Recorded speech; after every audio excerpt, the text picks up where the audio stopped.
জানো পৃথিবীর ১ নম্বর সমস্যা কি? মানুষ নিজেকে নিয়ন্ত্রণ করতে পারে না। টাকা নাই, সমস্যা না। সুযোগ নাই, সমস্যা না। আসল সমস্যা হলো তুমি নিজেই তোমার সবচেয়ে বড় শত্রু। আজকে আমি তোমাকে এমন ৫টা জিনিস বলবো যেগুলো যদি তুমি মেনে চলো ৬ মাসের মধ্যে তোমার জীবন বদলে যাবে, গ্যারেন্টি।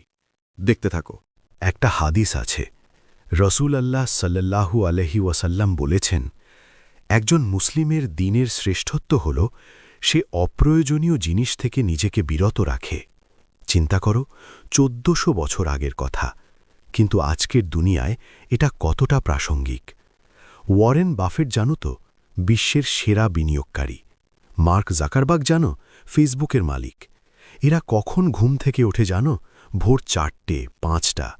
আর তুমি সকাল ৯টায় উঠে বলো, ভাই সময় নাই। সময় আছে, কিন্তু সময়ের নিয়ন্ত্রণ নাই। তুমি কি জানো জাপান কিভাবে পৃথিবীর অন্যতম উন্নত দেশ হল? ওদের একটাই রহস্য, ডিসিপ্লিন। সকালের ডিসিপ্লিন। আর আমাদের কাছে তো এই ডিসিপ্লিন সিস্টেম ১০০০ বছর আগে থেকেই আছে। সেটার নাম ফজরের নামাজ। ফজর কি সূর্য ওঠার পরে পড়া যায়? না। মানে আল্লাহ তোমাকে বাধ্য করেছেন ভোরে উঠতে। এটা শুধু ইবাদত না, এটা তোমার পুরো দিনের programming. Early bird catches the worm, এটা তুমি ছোটবেলায় পড়েছ, কিন্তু এই কথাটা ইসলাম ১০০০ বছর আগেই শিখিয়ে দিয়েছে। আর যারা তাহাজ্জুদ পড়ো, তোমাদের বলছি, রাতের শেষ ভাগে যখন পুরো পৃথিবী ঘুমাচ্ছে, তুমি আল্লাহর সামনে দাঁড়িয়ে আছো, এই অনুভূতি একবার নিলে আর কিছু লাগবে না। এবার একটা ছোট্ট কিন্তু পাওয়ারফুল অভ্যেসের কথা বলি। তুমি বন্ধুকে দেখলে কি বলো? হাই, কিরে, ওকে, বাই। এটা কি মুসলমানের কালচার?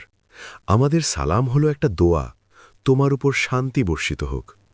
বাবা মাকে দেখলে সালাম দাও, বন্ধুকে দেখলে সালাম দাও, বাসায় ঢুকলে সালাম দাও। এটা শুধু শিষ্টাচার না, এটা তোমার সম্পর্কগুলো মজবুত করে।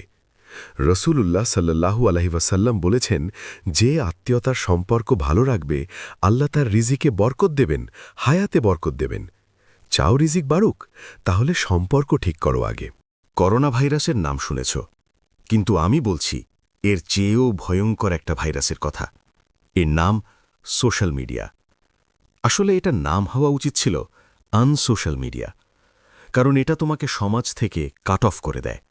দেখো, পাশাপাশি দুজন বসে আছে, ৫ ঘন্টা একটা শব্দও বলে না, দুজনের চোখ ফোনে। এটা সুস্থ সমাজের ছবি? তোমার ১০০০ ভার্চুয়াল ফ্রেন্ড আছে, কিন্তু বিপদে পড়লে কেউ আসবে না।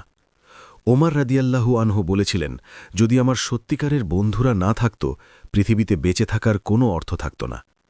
তোমার এরকম কয়জন বন্ধু আছে? একজনও? তোমার ফেসবুক প্রোফাইল দেখলে বোঝা যায় তুমি কেমন মানুষ। উগ্রবাদীর পেজে উগ্রতা, অশ্লীলতার পেজে অশ্লীলতা, আর যে দ্বীনের মানুষ তার পেজে কোরআন হাদিসের কথা। তোমার ফেসবুক কি বলছে তোমার সম্পর্কে? সব শেষে সবচেয়ে গুরুত্বপূর্ণ কথা, তুমি যদি আল্লাহর সাথে কথা বলতে চাও, নামাজে দাঁড়াও। তুমি যদি চাও আল্লাহ তোমার সাথে কথা বলুক, কোরআন খোলো। একটা হাদিসের কথা বলি, সহিহ মুসলিমে আছে, রাসূলুল্লাহ সাল্লাল্লাহু আলাইহি ওয়াসাল্লাম মসজিদে ঢুকে দেখলেন একদল মানুষ বসে আল্লাহর কথা আলোচনা করছে। তিনি বললেন, জিব্রাইল এসে আমাকে বললেন, আল্লাহ ফেরেশতাদের কাছে তোমাদের নিয়ে গর্ব করছেন। ভাবো একবার, আল্লাহ তোমাকে নিয়ে গর্ব করছেন ফেরেশতাদের কাছে। তুমি কি এই অবস্থানে যেতে চাও না? তাহলে সারসংক্ষেপ করি। ৫টা কাজ আজ থেকেই শুরু করো। ভোরে ওঠো, ফজর পড়ো, তাহাজ্জুদের চেষ্টা করো, সালাম দিয়ে কথা শুরু করো, সম্পর্ক মেরামত করো, সোশ্যাল মিডিয়া নিয়ন্ত্রণ করো, সে তোমাকে না। অপ্রয়োজনীয় সম্পর্ক ও কাজ বাদ দাও, ফোকাস করো। প্রতিদিন কোরআন তেলাওয়াত করো। মনে রাখো, আল্লাহকে যদি তুমি প্রাধান্য দাও, আল্লাহ তোমাকে প্রাধান্য দেবেন, আর তখন গোটা পৃথিবী তোমার কাছে এসে আত্মসমর্পণ করবে ইনশাআল্লাহ। ভিডিওটা যদি কাজের মনে হয়, লাইক দাও, শেয়ার করো। তোমার কোন পয়েন্টটা সবচেয়ে ভালো লাগলো কমেন্টে জানাও। আসসালামু আলাইকুম।